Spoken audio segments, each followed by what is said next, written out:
এক কথায় বলতে গেলে ফিরাউন এবং তার কওমের উপর মূসা আলাইহিস সালাম এর হেদায়াত ও পথ প্রদর্শনের কোনো প্রভাব পড়ল না এবং সামান্য কয়েকজন ছাড়া সাধারণ মিশরীয়রা ফিরাউনের অনুসারী হয়ে গেল। ফিরাউনের হুকুমে এবার বনি ইসরায়েলের নবজাত সন্তানদের উপর পুরোদমে হত্যাকাণ্ড চলল। মূসা আলাইহিস সালামের উপর চলল লাঞ্ছনা ও গঞ্জনা। ফিরাউন নব উদ্যমে তার খোদাইয়ের প্রচার আরম্ভ করে দিল।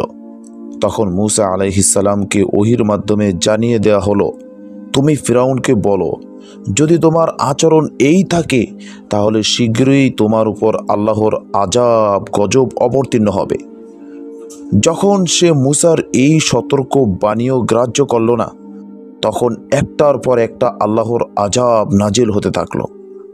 এটা থেকে ফিরাউন এবং তার সম্প্রদায়ের লোকেরা একটি সুবিধাভোগী পলিসি নিল, এই যে যখন কোনো না কোনো আকারে আল্লাহর একটি আযাব অবতীর্ণ হতো, তখন ফিরাউন এবং তার কওমের ব্যক্তিরা মূসার কাছে প্রতিশ্রুতি দিয়ে বলতো, ঠিক আছে, আমরা ঈমান নিয়ে আসব, তুমি এবার আল্লাহর কাছে দোয়া করো যেন এই আযাব দূর হয়ে যায়।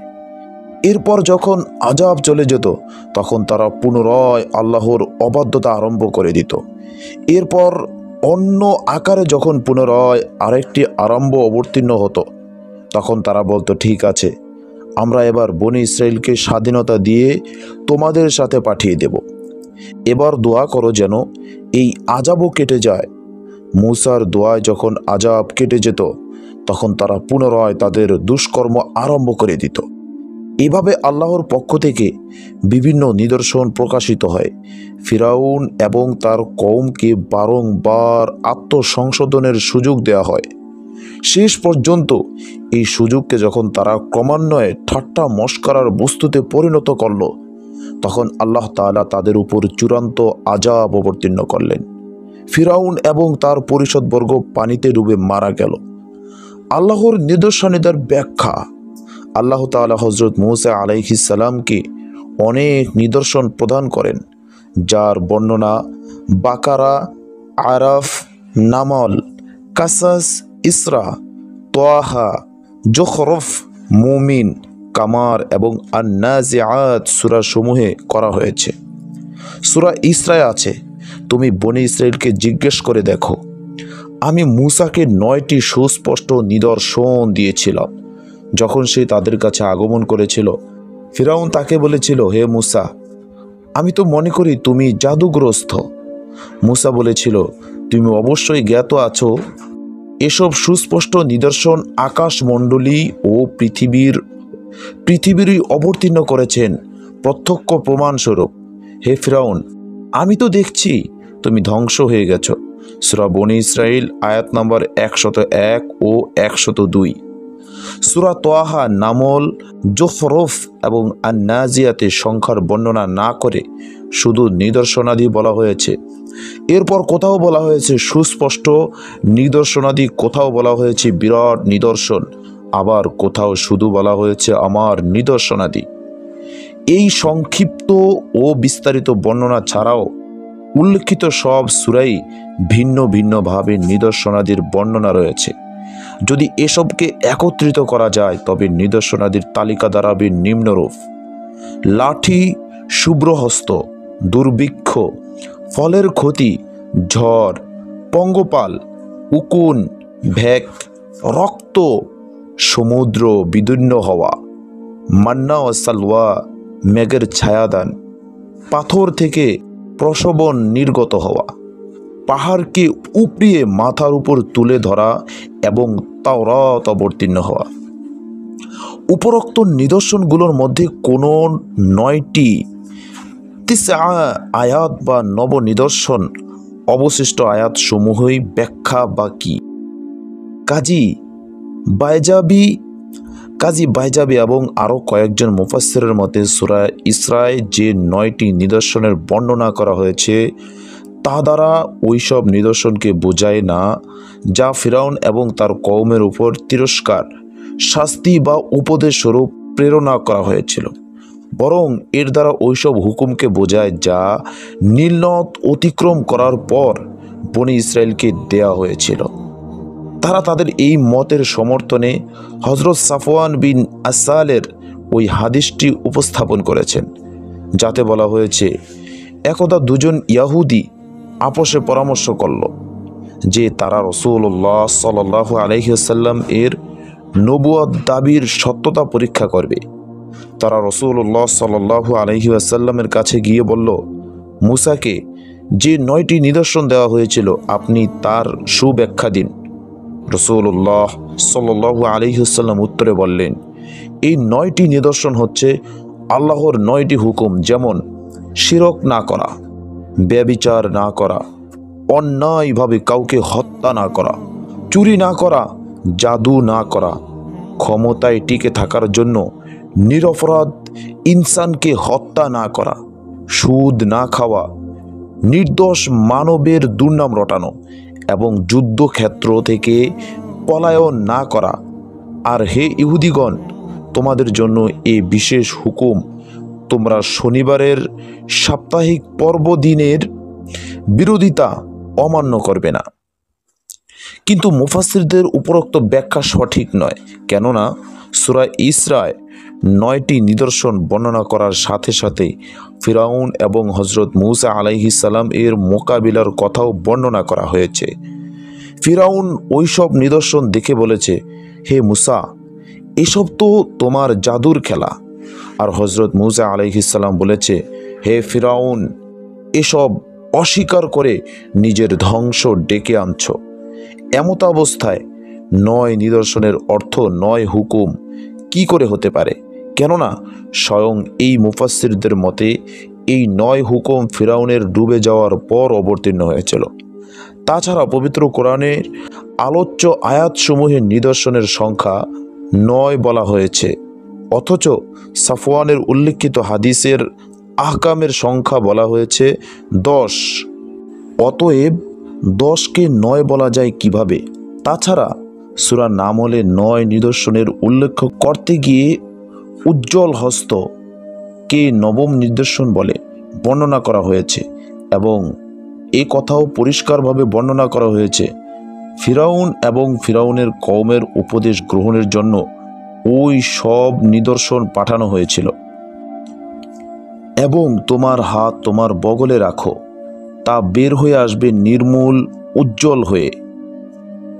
এটা ফিরাউন এবং তার কওমের কাছে আনিত 9টি নিদর্শনের অন্তর্গত। ওরা তো সত্যত্যাগী কওম। সূরা আন-নামল আয়াত নাম্বার 12। পবিত্র কোরআনের এই সুস্পষ্ট ব্যাখ্যার পর যেমন উল্লেখিত হাদিসের দুর্বলতা প্রকাশ পায়, তেমনি মুফাসসিরদের উপরোক্ত কথারও যথার্থ অবশিষ্ট থাকে না। এই কারণেই হাফিজে হাদিস ইবনে কাসির রহমতুল্লাহ আলাই উপরোক্ত হাদিস সম্পর্কে বলেন, এভাবে তিরমিজি, নাসাই, ইবনে মাজা ও ইবনে জারির তাদের তাফসীর গ্রন্থাদিতে বিভিন্ন পন্থায় শুবা বিন হাজ্জাজ থেকে বর্ণনা করেছেন, এবং তিরমিজি বলেছেন এ হাদিস হাসান ও সহিহ। কিন্তু এ হাদিসের মধ্যে অসুবিধাজনক দিক আছে। আব্দুল্লাহ বিন সালমার স্মরণ শক্তিতে কিছু ত্রুটি ছিল। মুহাদ্দিসগণ তার সম্পর্কে সমালোচনা করেছেন। সম্ভবত তার স্মরণ শক্তিতে তালগোল পাকিয়ে যাবার দরুন তিনি নবী প্রদত্ত 10টি হুকুমের 9টি নিদর্শন মনে করে একটির সাথে অন্যটিকে জড়িয়ে দিয়েছেন। প্রকৃতপক্ষে এসব হচ্ছে সেই 10টি উপদেশ যা তাওরাতের মধ্যে বর্ণিত হয়েছে। এসবের সাথে ফিরাউনের উদ্দেশ্যে প্রদর্শিত 9টি নিদর্শনের প্রমাণ প্রদর্শনেরও লক্ষ্য নিহিত ছিল। তাই তো মূসা আলাইহিস সালাম ফিরাউনকে বলেছিলেন, তুমি ভালোভাবে জানো এই নিদর্শনসমূহ শুধুমাত্র উপদেশ গ্রহণের জন্য আকাশসমূহ ও ভূমির প্রভু প্রেরণ করেছেন। অর্থাৎ যে সত্যের বাণী নিয়ে আমি এসেছি তার সত্যতা প্রমাণের জন্যই এসব নিদর্শন প্রেরণ করা হয়েছে।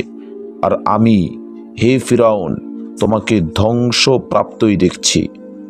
মোট কথা 9 নিদর্শন এর অর্থ 9 আহকাম করা দোস্তর মতো ঝুঁকিপূর্ণ, তাই এটা এখানে পরিত্যাজ্য। অবশ্য এক্ষেত্রে হযরত আব্দুল্লাহ বিন আব্বাসের মতামত বিশেষভাবে লক্ষণীয় এবং গ্রহণযোগ্যও বটে। ইবনে আব্বাসের মতে 9 নিদর্শন মানে আল্লাহর নিম্নলিখিত 9টি আয়াত, যথা লাঠি, উজ্জ্বল হস্ত, দুর্ভিক্ষ, ফলের ক্ষতি, ঝড়, পঙ্গপাল, উকুন, ভেক এবং রক্ত। হজরত ইবনে আব্বাস ছাড়া মুজাহিদ, ইকরামা, শাবি এবং কাতাদাও এই অভিমত ব্যক্ত করেন। হজরত আবদুল্লাহ ইবনে আব্বাসের এই তাফসিরে সার কথা হলো, মুসা আলাইহিস সালামকে যেসব নিদর্শন দেওয়া হয়েছিল তার এক ভাগ নীল নদ অতিক্রম করার কালের সময়কার এবং অপর ভাগ পরবর্তীকালের। আবার প্রথম ভাগের সম্পর্ক ওই সব ঘটনার সাথে যা মুসা আলাইহিস সালাম এবং ফিরাউনের মধ্যে সংঘটিত হয়েছিল এবং যা শেষ পর্যন্ত সত্য মিথ্যা নির্ধারণের কারণেও পরিণত হয়েছিল। আর এই 9টি নিদর্শনের মধ্যে মহা নিদর্শন হচ্ছে লাঠি ও উজ্জ্বল হাত। এরপর সে মুসা ওকে মহা নিদর্শন দেখায়, সূরা নাজিয়াত আয়াত নাম্বার 20, এবং তোমার হাত তোমার বগলে রাখো, তা বের হয়ে আসলে নির্মল উজ্জ্বল হয়ে। এটা ফিরাউন ও তার কওমের নিকট আনিত 9টি নিদর্শনের অন্তর্গত, সূরা আন-নামল আয়াত নাম্বার 12। আমি তো ফিরাউনের অনুসারীদেরকে দুর্ভিক্ষ ও ফল ফসলের স্বল্পতা দ্বারা আক্রান্ত করেছি, যাতে তারা অনুধাবন করে। যখন তাদের কোনো কল্যাণ হতো তারা বলতো, এ তো আমাদের প্রাপ্য, আর যখন কোনো অকল্যাণ হতো তখন ওটা মুসা ও তার সঙ্গীদের উপর আরোপ করত। শোনো, তাদের শুভাশুভ আল্লাহর নিয়ন্ত্রণাধীন, কিন্তু তাদের অধিকাংশ এটা জানে না। তারা বলল, আমাদের জাদু করবার জন্য তুমি যে কোনো নিদর্শন আমাদের নিকট পেশ করো না কেন, আমরা তোমাদের বিশ্বাস করব না। এরপর আমি তাদেরকে প্লাবন, পঙ্গপাল, উকুন, ভেগ ও রক্ত দ্বারা ক্লিষ্ট করি। এসব সুস্পষ্ট নিদর্শন। নিদর্শনসমূহের উপর ভাগের সম্পর্ক ছিল হজরত মুসা আলাইহিস সালাম এবং বনি ইসরায়েলের মধ্যকার ঘটনাবলীর সাথে। এসবের মধ্যে আবার কোনোটি ছিল বনি ইসরায়েলকে ধ্বংস থেকে বাঁচানো এবং মুসার সত্যতাকে সুদৃঢ় করার জন্য, যেমন মান্না সালওয়া, মেঘ পুঞ্জের ছায়া, পাথর ফেটে ঝর্ণার সৃষ্টি, এবং কোনোটি বনি ইসরায়েলকে ভীতি প্রদর্শনের জন্য, যেমন পাহাড় উপড়িয়ে বনি ইসরায়েলের মাথার উপর স্থাপন করা। তোমাদের কাছে মান্না ও সালোয়া প্রেরণ করলাম, বলেছিলাম তোমাদেরকে যা দান করলাম তা থেকে হতে ভালো ভালো বস্তু আহার করো, সূরা বাকারা আয়াত নাম্বার 57। আমি মেঘ দ্বারা তোমাদের উপর ছায়া দান করলাম, সূরা বাকারা আয়াত নাম্বার 7। স্মরণ করো যখন মুসা তার সম্প্রদায়ের জন্য পানি কামনা করল, আমি বললাম তোমার লাঠি দ্বারা পাথরে আঘাত করো, এর ফলে তা থেকে 4টি প্রসবন প্রবাহিত হলো, সূরা বাকারা আয়াত নাম্বার 60। আর এই 2 ধরনের নিদর্শনের বিভক্তির রেখা হচ্ছে ফালকে বাহর বা নীল নদের বিদীর্ণ হয়ে যাওয়ার ঘটনা। ফালকে বাহরের পূর্ববর্তী নিদর্শন সমূহ যেন ছিল এর পরবর্তী এমন একটি নিদর্শনের ভূমিকা, যে নিদর্শন ছিল এই সম্পূর্ণ ইতিহাসের মূল উদ্দেশ্য ও ভিত্তিস্বরূপ। আর তা হলো নুজুলে তাওরাত বা তাওরাত নাজিল হওয়ার ঘটনা। তাওরাত নাজিল করেছিলাম, এতে ছিল পথ নির্দেশ ও আলো, সূরা আল মাইদা আয়াত নম্বর 44। যা হোক, ফিরাউনের একের পর এক অবাধ্যতা, বনি ইসরায়েলের উপর জুলুম এবং সত্যকে নিয়ে রসিকতা করার কারণে মিশরীয়দের উপর একটি পর একটি ধ্বংস ও আযাব নেমে আসতে থাকে। 2টি আযাবের মধ্যে কিছুটা বিরতি অবশ্য থাকত। যখন একটি আযাব নাজিল হতো তখন সকলে মিলে আহাজারি আরম্ভ করে দিত এবং হজরত মুসা আলাইহিস সালামকে বলতো, আপনি আপনার আল্লাহকে বলুন যেন তিনি এই গজবটি আমাদের উপর থেকে উঠিয়ে নেন, আমরা নিশ্চয় ঈমান স্থাপন করব। আর যখন ওই আযাব উঠিয়ে নেওয়া হতো তখন তারা পুনরায় দুষ্কৃতিতে রত হয়ে পড়ত। এরপর পুনরায় আরও একটি আযাব হলে তারা পুনরায় মুসার কাছে কাকুতি মিনতি শুরু করে দিত। এই বিস্তারিত ঘটনার বর্ণনা সূরা আরাফের বিভিন্ন আয়াতে করা হয়েছে। ওই সব আয়াতে বর্ণিত নিদর্শন সমূহের মধ্যে একটি হলো কুম্মাল, উকুন, এবং অপরটি হলো দাফাদি বা ভেক। ওলামায়ে শিউর লিখেছেন, বনী ইসরাইলের পানাহার, পরিধান এবং অপরাপর কার্য সম্পাদনের এমন কোনো বস্তু ছিল না যার মধ্যে উকুনের উপদ্রব্য দেখা দেয়নি। এর ফলে জীবনযাত্রা দুর্বিষহ হয়ে ওঠে। রক্ত সম্পর্কে উলামায়ে কেরাম শিউর লিখেছেন, নীল নদের পানি রক্তবর্ণ ধারণ করেছিল এবং তার স্বাদ এমনভাবে বিগড়ে গিয়েছিল তা মানবের ব্যবহারের পক্ষে সম্পূর্ণ অনুপযোগী হয়ে পড়েছিল। আর এই একই কারণে পানির সব মাছও মরে গিয়েছিল। তাওরাতও এই তথ্যকে সমর্থন করে। তুমি বনী ইসরায়েলকে প্রশ্ন করে দেখো, আমি মুসাকে 9টি সুস্পষ্ট নিদর্শন দিয়েছিলাম। যখন সে তাদের কাছে এসেছিল, ফিরআউন তাকে বলেছিল, হে মুসা, আমি তো মনে করি তুমি জাদুগ্রস্ত। মুসা বলেছিল, তুমি অবশ্যই জ্ঞাত রয়েছ। এ সমস্ত সুস্পষ্ট নিদর্শন আকাশমণ্ডলী ও পৃথিবীর রব নাজিল করেছেন প্রত্যক্ষ প্রমাণস্বরূপ। হে ফিরআউন, আমি তো দেখছি তুমি ধ্বংস হয়ে গিয়েছ। সূরা বনী ইসরাইল আয়াত নম্বর 101, 102। আমি তো ফিরআউনকে আমার সব নিদর্শন দেখিয়েছিলাম, কিন্তু সে মিথ্যা আরোপ করেছে ও অমান্য করেছে। সূরা তাহা আয়াত নম্বর 56। এরপর যখন ওদের কাছে আমার সুস্পষ্ট নিদর্শন এলো, ওরা বলল, এটা সুস্পষ্ট জাদু। ওরা অন্যায় ও উদ্ভট নিদর্শন সমূহ প্রত্যাখ্যান করল, যদিও ওদের হৃদয়ে এসবকে সত্য বলে গ্রহণ করেছিল। দেখো বিপর্যয় সৃষ্টিকারীদের পরিণতি কি হয়েছিল। সূরা আন-নামল আয়াত নম্বর 13 ও 14। মুসা যখন ওদের কাছে আমার সুস্পষ্ট নিদর্শন সমূহ নিয়ে এলো, ওরা বলল, এ তো অলীক ইন্দ্রজাল মাত্র। আমাদের পূর্বপুরুষদের কালে কখনো এরূপ ঘটতে শুনিনি। মুসা বলল, আমার রব সম্যক জ্ঞাতকে তার থেকে পথ নির্দেশ এনেছে এবং কার পরিণাম শুভ হবে। সীমালঙ্ঘনকারীরা সফলকাম হবেই না। সূরা আল কাসাস আয়াত নম্বর 36 ও 37। মুসাকে তো আমি আমার নিদর্শন সমূহ ফিরআউন ও তার পরিষদ বর্গের কাছে প্রেরণ করেছিলাম। সে বলেছিল, আমি বিশ্বভুবনে কাছে কর্তৃক প্রেরিত। সে ওদের নিকট আমার নিদর্শন সহ আসা মাত্র ওরা তা নিয়ে হাসি ঠাট্টা করতে লাগলো। আমি ওদেরকে যে নিদর্শন দেখিয়েছি তার প্রত্যেকটি ছিল পূর্ববর্তী নিদর্শন অপেক্ষা উৎকৃষ্টতর। আমি ওদেরকে আযাব দিয়েছিলাম যাতে ওরা সুপথে প্রত্যাবর্তন করে। ওরা বলেছিল, হে জাদুকর, তোমার রব তোমার প্রতি যে অঙ্গীকার করেছেন তুমি তার কাছে আমাদের জন্য তা কামনা করো। অঙ্গীকার পূর্ণ করলে আমরা অবশ্যই সুপথ অবলম্বন করব। এরপর যখন আমি ওদের উপর থেকে আযাব বিদরিত করলাম, তখনই ওরা অঙ্গীকার ভঙ্গ করে বসল। সূরা আজ-জুখরুফ আয়াত নম্বর 46 ও 50।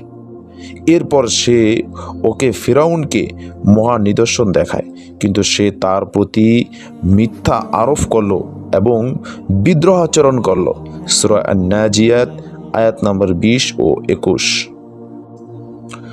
যখন ঘটনা এই পর্যন্ত গিয়ে পড়ল, তখন আল্লাহ তাআলা হযরত মুসাকে হুকুম দিলেন, এবার সময় হয়ে গেছে, তুমি বনী ইসরায়েলকে মিশর থেকে বের করে তাদের পিতৃপুরুষের ভূমির দিকে নিয়ে যাও।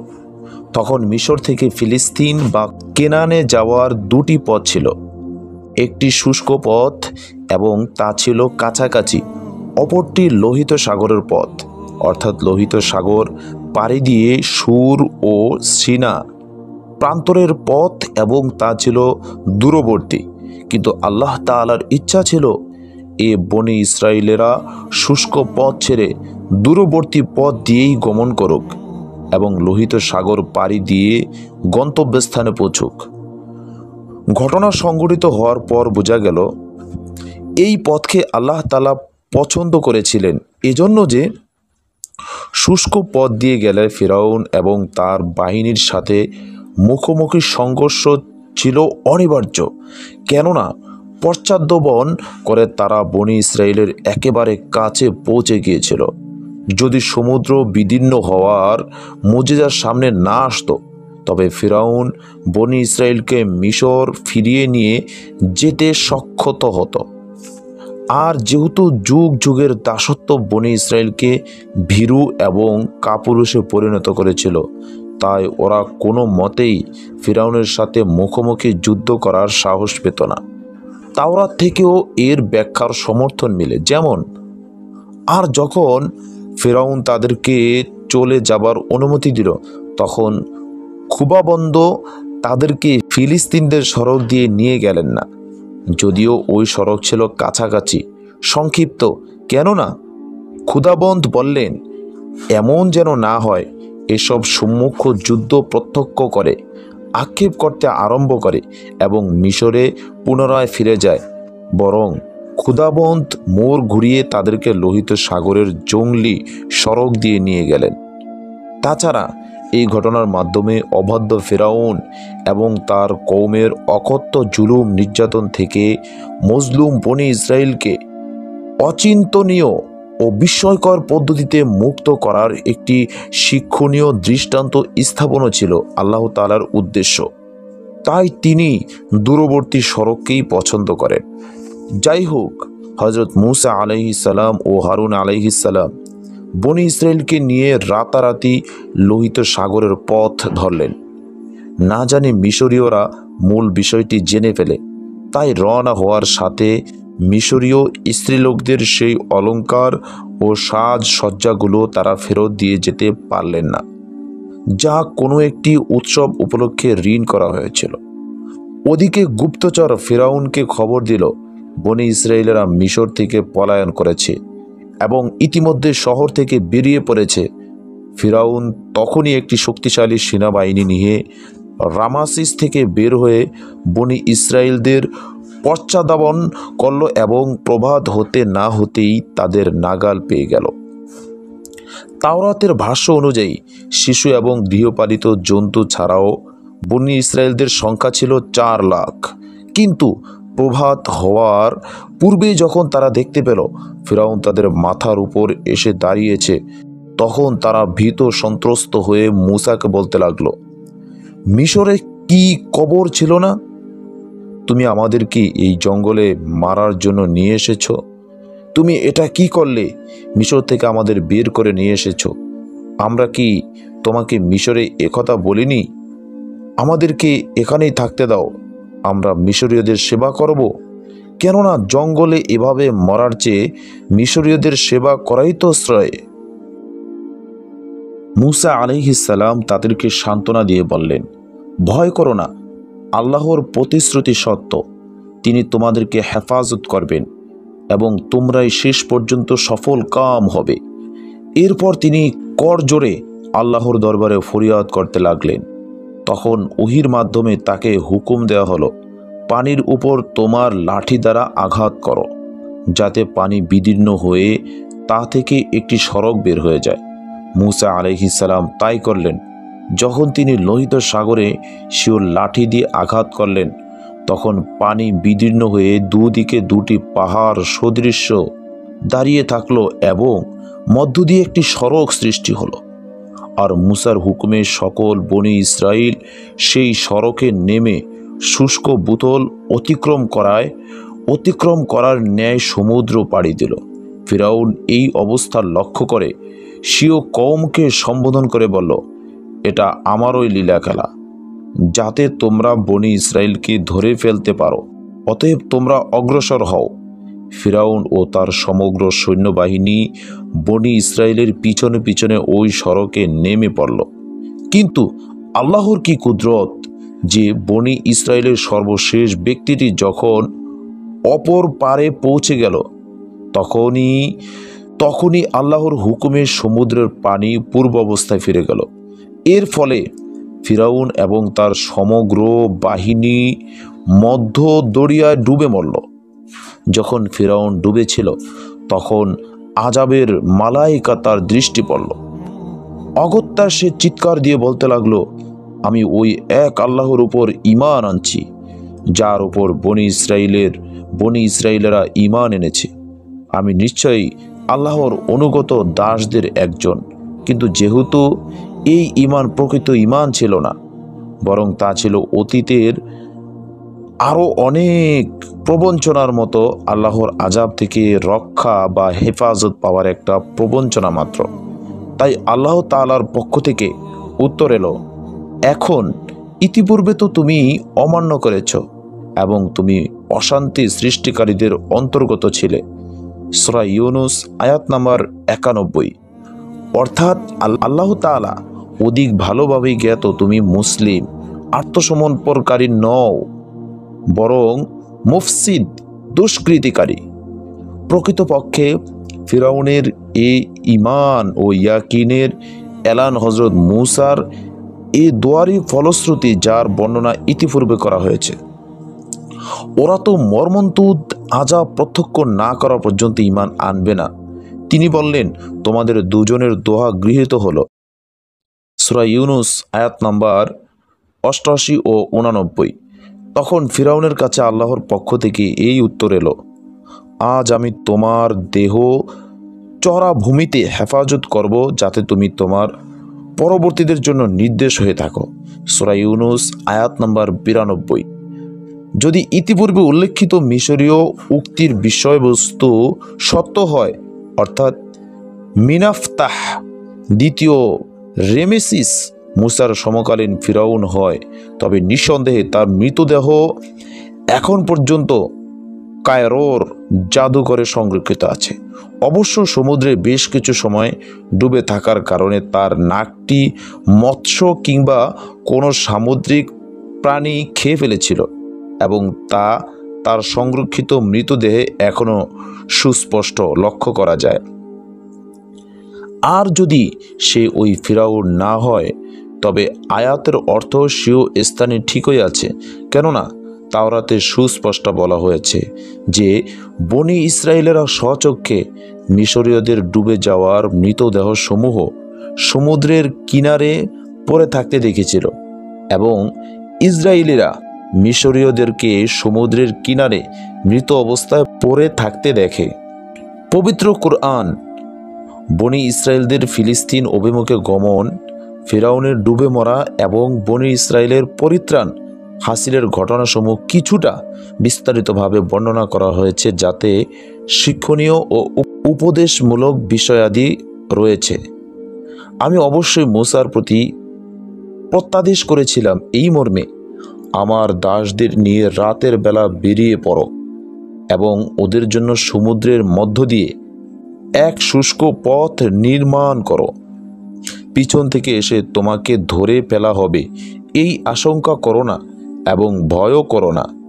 এরপর ফিরাউন তার সৈন্যবাহিনী সহ তাদের পশ্চাদপন করলে সমুদ্র ওদেরকে সম্পূর্ণরূপে নিমজ্জিত করল এবং ফিরাউন তার কওমকে পথভ্রষ্ট করেছিল, সুপথ দেখায়নি।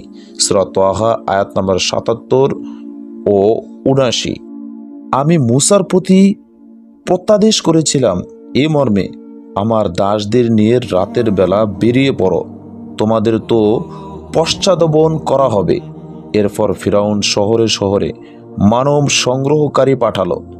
এ বলে, বনি ইসরায়েল তো ক্ষুদ্র একটি দল, ওরা তো আমাদের ক্রোধের উদ্রেক করেছে, আর আমরা তো একদল সদা সতর্ক। পরিণামে আমি ফিরাউন গোষ্ঠীকে বহিষ্কৃত করলাম ওদের উদ্যানরাজি ও প্রসলবন থেকে এবং ধনভাণ্ডার ও সুরম্য সৌধমালা থেকে। এরূপই ঘটেছিল এবং বনি ইসরায়েলকে করেছিলাম এই সমুদায়ের অধিকারী। ওরা সূর্যোদয়কালে তাদের পশ্চাদাবন করেছিল। এরপর যখন দুই দল পরস্পরকে দেখল, তখন মূসার সঙ্গীরা বলল, আমরা তো ধরা পড়ে গেলাম। মূসা বলল, কিছুতেই নয়, আমার সঙ্গে আছেন আমার রব, তিনি আমাকে পথ নির্দেশ করবেন।